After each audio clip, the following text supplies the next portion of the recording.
ये जो तुमर पशु अभ्यास से केउ रसी रे बंधा हेछि हेले से देखा जीवा रसी तो नहीं, से अदृश्य रसी कामना बासनार अदृश्य रसी से किछि पाइबार आशा, किछि मिली जीवार आशा यही 24 घंटा आम मन भितरे चालू थाए, बारंबार चालू थाए। किछि मिली जीव आमको, किछि पाई जीवु आमे, एमिति मन भितरे बारंबार चालू थाए। आउ एमिति मरिबा समय मध्य तमे मध्य एमिति पाइबार आशा ही मनरे थाए। आउ सही कारण जोगु ही तुमे ए संसारे बारंबार जन्म और मृत्यु चक्र रे पड़ी थाउछ। आउ जे ध्यान को अनुभव करि पारला, जे ध्यान को अनुभव करि पारला सी कहि पारिबो ता अनुभव रे कि मोर एडा अंतिम जन्म, मोर आउ जन्म नुह। एथिरे कौनसी कथार भी अहंकार नहीं, एटा होची सत्य। कहीं ना अपन ध्यान रे निजे जानी पारिबे से परमात्मा को। जो व्यक्ति ध्यान करिवो से निजर साक्षी को देखैदब। आउ जे साक्षी की देखिदेला से साक्षी रे किसी आशा न थाउची, किसी लोभ न थाउची, किसी मोह न थाउची।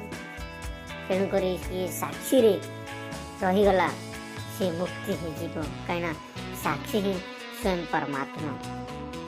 आउ जो व्यक्ति साक्षी रे रहीगला स्थिर होइकी से व्यक्तिर जीवन रे आनंद, खुशी, प्रेम, गोटे नुआ जन्म, से जीवन को सठिक भाव में बंची जीव।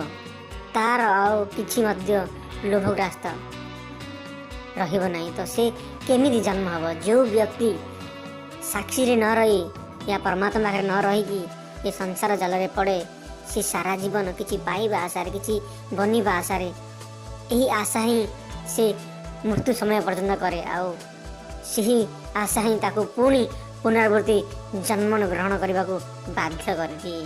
तो मो मित्र माने मु अनुरोध करी आपण माने से ध्यान को जान दो। जी ध्यान को जानीदेला से मुक्ति हो गला। जो व्यक्ति ध्यान रे से साक्षीर झलक मिलगला से ही घोषणा करि पारिबो कि मु आउ जन्म हेबी नहीं, मोर एटा अंतिम जन्म। ले पंडित माने विवाद रे पड़ी थाउछन, से माने एमिति भाबी थाउछन कि अगला जन्म हब, केमिति हब, कौन पाई हब, से यही विवाद रे ही लागी थाउछन कि न होची। से माने भी सठिक भाव रे जानी नाहंदी, से माने खाली पंडितगिरी करूछन। को नियम रे होची, को गणित रे होची, से माने एही विचार सारा जीवन करिबार लागी थाउछंती। पंडित माने जे भली सारा जीवन व्यर्थ काम करूछंती, एही संसारे अन्य माने सेमिति किछि भी करूनाहांती।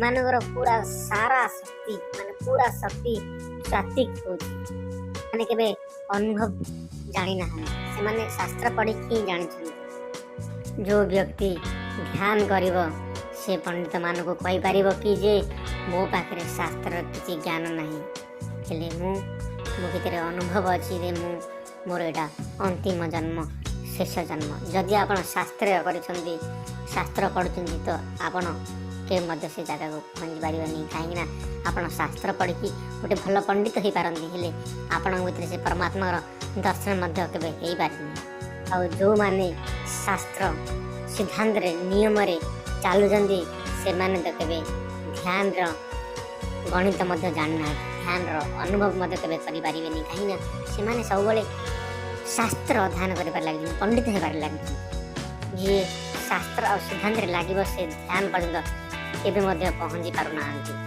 तो ध्यान रो गोटे नियम अछि जे आपण यदि ध्यान आड़को जिवे तो आपण सब शास्त्र सिद्धांत छाड़ीबा को पड़िबो। कहीं ना ध्यान रे किछि भी न थाए, स्वयं तमे थाउ तो साक्षी भाव आ केही भी न थाउ। शब्द पछरे पड़नी, शब्द पछरे न पड़ी यदि ध्यान लगे तो ध्यान निश्चित भाव में ये शब्द पछरे पड़ो तो के मध्य ध्यान घटब ना। विशब्द हो विशब्द माने ध्यान, विचार को छाड़ तो निर्विचार, निर्वाचार माने ध्यान। विकल्प को छोड़ो, विकल्प माने କ'ଣ ଠିକ୍ କ'ଣ ଭୁଲ। ତ ନିର୍ବିକଳ୍ପ ହୋଇଯାଅ। ନିର୍ବିକଳ୍ପ ମାନେ ଧ୍ୟାନ। ପଣ୍ଡିତମାନେ କେବେ ମଧ୍ୟ ଧ୍ୟାନ କରିପାରୁନାହାନ୍ତି, କାହିଁକିନା ସେମାନେ ଶାସ୍ତ୍ରରେ ଲାଗିଥାଉଛନ୍ତି। ଆଉ ଯେଉଁମାନେ ଶାସ୍ତ୍ର ପଢ଼ନ୍ତି ସେମାନେ ଧ୍ୟାନ। ଶାସ୍ତ୍ର ପଢ଼ିବାକୁ ମନା କରେନି, ଶାସ୍ତ୍ର ପଢ଼ନ୍ତୁ, ହେଲେ ଧ୍ୟାନ ବି ନିହାତି ଜରୁରୀ। ଆଉ ଶାସ୍ତ୍ର ପଢ଼ିଗଲା ପରେ ଆପଣଙ୍କ ଭିତରେ ଅହଙ୍କାର ପଳେଇ ଆସେ, ମୁଁ ସବୁ କିଛି ଜାଣିଦେଲି, ହେଲେ ଆପଣ କିଛି ବି ଜାଣିନାହାନ୍ତି। ଧ୍ୟାନର ବିଷୟରେ ଭାବେ, ହେଲେ ସେ ଧ୍ୟାନ କରେନି। ଆଉ ତମେ ଧ୍ୟାନ ରଖ, ତମେ ପାଣି ବିଷୟରେ କେତେ ମଧ୍ୟ ଭାବିଲେ କିଛି ଲାଭ ନାହିଁ, ତମ ଶୋଷ କେବେ ମଧ୍ୟ ମେଣ୍ଟିବ ନାହିଁ। ତମେ ଯଦି ଚାହିଁବ ପାଣି ବିଷୟରେ ବହୁତ ସୁନ୍ଦର ସୁନ୍ଦର ଫଟୋ ମଧ୍ୟ ବନେଇ ପାରିବ, ସୁନ୍ଦର ମଧ୍ୟ ଫଟୋ ବନେଇ ପାରିବ। ଓ ନିଜ ଘର, ନିଜ ରୁମ୍କୁ ପାଣିର ଫଟୋରେ ପୁରା ଚାରିଆଡ଼େ ଲଗେଇ ଦିଅ, ନଦୀ ଝରଣା ସବୁ ଫଟୋ ଲଗେଇ ଦିଅ, ହେଲେ ମଧ୍ୟ ତୁମକୁ ଶୋଷ ମେଣ୍ଟିବ ନାହିଁ। ଶୋଷ ମେଣ୍ଟାଇବାକୁ ହେଲେ ଆପଣଙ୍କୁ ପାଣି ପିଇବା। ଯେବେ ଆପଣଙ୍କୁ ଶୋଷ ଲାଗିବ, ଏସବୁ ପାଣି, ସମୁଦ୍ର, ଏସବୁ ଫଟୋର କୌଣସି ଆବଶ୍ୟକ ପଡ଼ିବ ନାହିଁ। ଆପଣଙ୍କୁ ଓରିଜିନାଲ୍ ପାଣି ଦରକାର ପିଇବା ପାଇଁ ବୋଲି। ଏ ଫଟୋ କେତେ ବି ସମୁଦ୍ର ଭଳି ଦେଖାଯାଏ, କେତେ ବି ସୁନ୍ଦର ଦେଖାଯାଏ ପାଣି ଭଳି, ଲେକିନ୍ ଏ ଫଟୋର କୌଣସି ମଧ୍ୟ ଭ୍ୟାଲୁ ରହିବନି। ଆଉ ତୁମେ ଭଲ ଭାବରେ ଜାଣିଛ, ଯେତେବେଳେ ଭୋକ ଲାଗେ, ସେତେବେଳେ ଶାସ୍ତ୍ର ପଢ଼ିକି ଭୋକ ମେଣ୍ଟେଇ ହୁଏ, ସେତେବେଳେ ସ୍ୱୟଂ ତୁମେ ଯାଇକି ଅନ୍ନ ଖାଇବାକୁ ପଡ଼େ, ତ ତେବେ ଯାଇକି ତୁମ ଭୋକ ମେଣ୍ଟିପାରେ। ହେଲେ ଏ ଅଜୀବ ଲୋକ ଯେତେବେଳେ ତାକୁ ଭଗବାନଙ୍କର ମନେ ପଡ଼େ, ସେ ଯାଇକି ଗୀତା ପଢ଼େ, ସେ ଯାଇକି ବେଦ ପଢ଼େ, ସେ ଯାଇକି ଭାଗବତ ପଢ଼େ। ସେ ଭୋକ ନିହାତି ଭାବରେ ମିଛ ଭୋକ ହେଇଥିବ।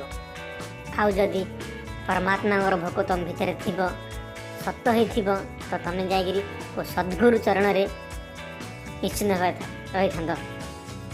କୌଣସି ଜ୍ଞାନୀ ବ୍ୟକ୍ତିର ତମେ ହାତ ଧରିଥାନ୍ତ ଯାଇକି, କି ତମେ ଯାଇକି ଶାସ୍ତ୍ର ପଢ଼ିଥାନ୍ତ। ତୁମକୁ ମିଛ ଭୋକ ଲାଗୁଛି, ସେଥିପାଇଁ ତୁମେ ଶାସ୍ତ୍ର ପଢ଼ୁଛ ଅଧିକ ସମୟ। ତୁମକୁ ସତେ ସତରେ ଭୋକ ଲାଗିଥାନ୍ତ, ତୁମେ ତ ସଦ୍ଗୁରୁ ଚରଣ ଯାଇଥାନ୍ତ, କୌଣସି ମହାତ୍ମା ଜ୍ଞାନୀଙ୍କ ପାଖକୁ ଯାଇଥାନ୍ତ, ତୁମେ ଶାସ୍ତ୍ର ପଢ଼ିନଥାନ୍ତ।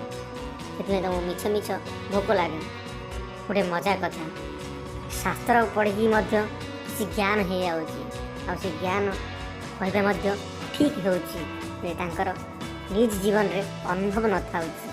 ଲୋକ ତ ସନ୍ଧ୍ୟା ଆଉ ସକାଳେ ଶାସ୍ତ୍ର ପଢ଼ିଥାଉଛନ୍ତି ଗୀତା, ହେଲେ କୃଷ୍ଣ ତ ହେବା ଦୂରର କଥା, ସେମାନେ ଅର୍ଜୁନ ମଧ୍ୟ ହେଇପାରୁନାହାନ୍ତି।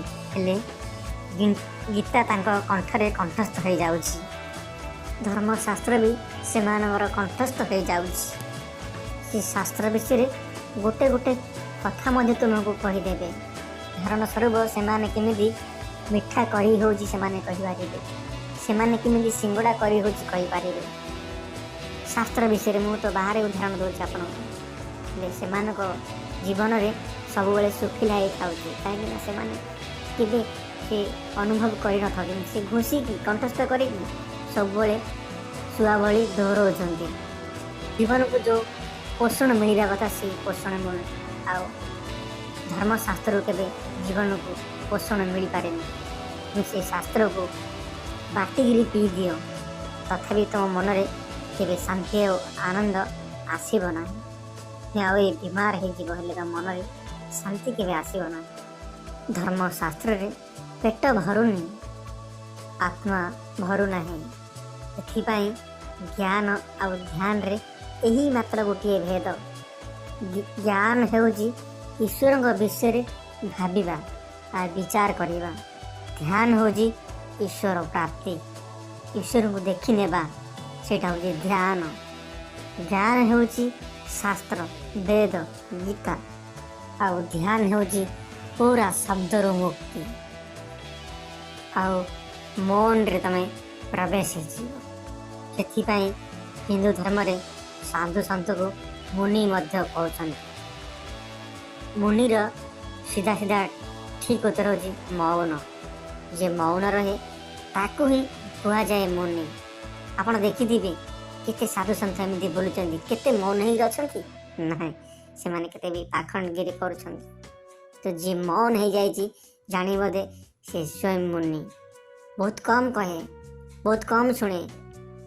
ସେହି ମୌନର ଅର୍ଥ ପୁରା ଶାନ୍ତି, पंडित माने तो शास्त्र बुझाइबारे लागिले सेमाने केतेबेले मौन हेले जो पर्यटन मौन होना से माने केबे मध्य ध्यान घटब ना आ जो पर्यटन ध्यान घटनी से पर्यटन आप से परमात्मा झलक केबे मध्य पाई पारिबेनी। तुम जदि एमिति शास्त्र आधान करी बुली बुली ज्ञान बांटिब तो तुमको केबे मध्य से ध्यान अनुभव हेब नाही। हाँ शास्त्र पढ़ी तुम साधु हो गल आ मुनि हो गल आ पंडित हो गल तुमको से अनुभव ना तुमको से सत्य विषय किसी भी जना ना तुम हो पार लोक देखाणिया हो पार।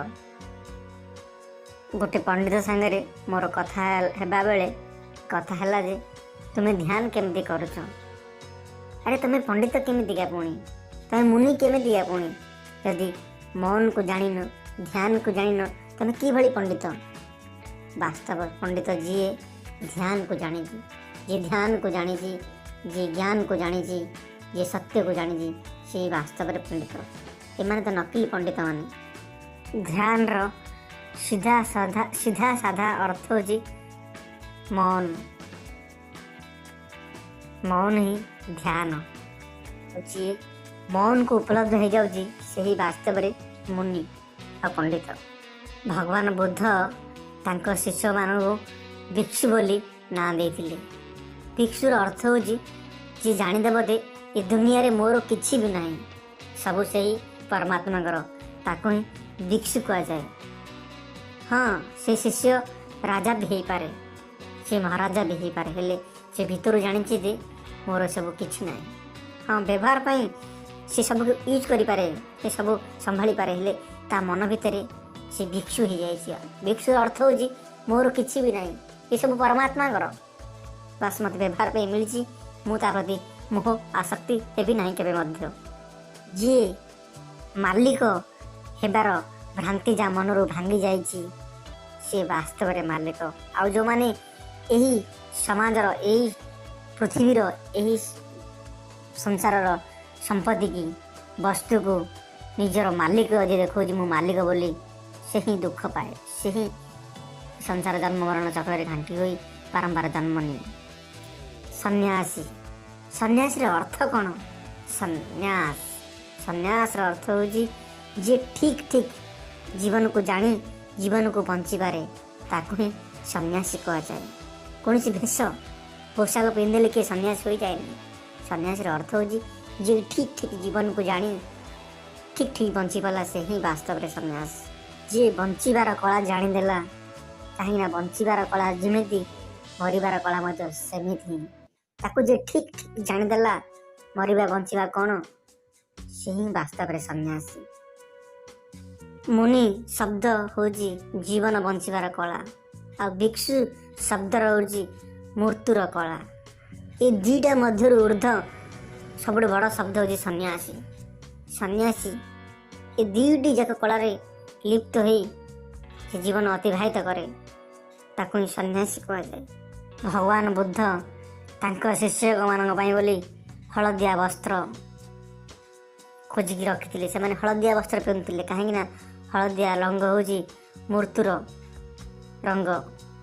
आपड़ देखिथे गछर पत्र जेबे सुखी जाए से सबुज कलर रु हलदिया परिणत हो जाए। हलदिया है ही पड़े तो मृत्युर रंग हूँ हलदिया।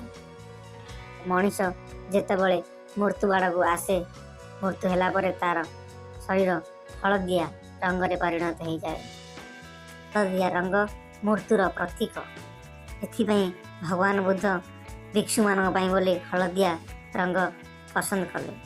भिक्षुर अर्थ हूँ भिक्षुर अर्थ जे मु एमिति मरबी जमी मोर आउ के जन्म हम ना। हाँ तमें जदि ठीक रे बंची थी ए संसार तो तमें ठीक रे मर जे ठीक रे मरला तार आ कहीं जन्म हम। तो जो मैंने पूरा जीवन भर साधी होश रे रही जाग्रत रही मृत्युर ख्याल जो मन मुंडरे सब बाले रहे से जन्म हुए नहीं। और जो मैंने मृत्यु को भूली जाती से माने ये संसार को आसक्ति हुअन्ति ये संसार वस्तु विलास आसक्ति जीवन भल भाव बंची पारती ना से माने ही मृत्यु पुणी जन्म होगा बाध्य हमें कहीं से आसक्ति केवे भी खत्म हुए नहीं केवे भी सरे नहीं से बारंबार जन्म होगा बाध्य हो जाती। तो ठीक रे बचापी बोले आपण को मौन धारण करने को पड़ो बेसी फालतू कथबार्ता ना फालतू जिनसटा ना मौन अर्थ बस व्यवहारिक काम ता व्यतीत किसी भी नुह मन परम आनंद और ठीक ठीक जीवन बंचा हेल्ले आपण को मौन धारण करने को पड़े। तमें जीवन सारा शांति भाव में बंचीच हाँ ये संसार केते भी तूफान उठू केते झंझट उठू तुम जी शांत अच तुम जीवन सार्थक। जे जीवन कला जानीज से ही मृत्युर दिन ना दिने बहुत बड़ रहस्य को मत जानीज जो पर्यटन तुम्हें मृत्युर रहस्य को जान से पर्यटन तुम्हें ए संसार बंधन में बांधी थी। जे भी मौन टिके भी स्वाद जानीगला से ही कहीपर कि मोर आउ अगला जन्म केवे भी हम कहीं से ठीक ठीक जीवन बंचारे लगिगला तो यहीटा सी कह कि मोर तो केवे आज पर्यटन जन्म है ना तो जन्म जदि है ना मोर मृत्यु केमी हम ठीक ठीक तुम्हें जदि बंची थाउ थाउ मृत्यु को देखीदेव मृत्यु तुम हो तो तुम मृत्यु हम ना आर अर्थ हूँ जे तुम्हें मौन है तुम मन मरी जाए आ जार मनर मृत्यु हो जाए से पूर्ण नुआ जीवन मिले से नुआ जीवन को पूरा एंजॉय करे और पूरा जीवन को एंजॉय कला जी तार के मत जन्म हुए ना आम मन के मरे नहीं आमर मन सब आसक्ति थाए मन सब और आहरी आहरी मांगे तो ये आहरी आहरी मांगवा के पूरण हुए नहीं मनर आम मौन को जानीपारे आ जी मौन हो गला ताको कौन जिनसर आवश्यक नहीं तार सब पूरण हो गला ता मन से मरीज बंची थाउ थाउ आ से जीवन को पूर्ण भाव में बंची जीव आ जी पूर्ण भाव में बंचीगला तार पूर्ण जन्म के हम ना आ जार मन जीवित थाए मृत्यु पर्यटन शरीर से पुणी जन्म को बाध्य हो जाए। तो आपण मानक आज मु मन आ मौन विषय कहवा को चेष्टा कली तो आपने निश्चिंत भाव में इस वीडियो शेष पर्यटन देखिबार आपण मानक नमस्कार आ प्लीज चैनल को सब्सक्राइब कर मु आपण मानक मो निजर अनुभव ज्ञान आपण मानक पठाइबा पई मु चेष्टा करूची। नमस्कार।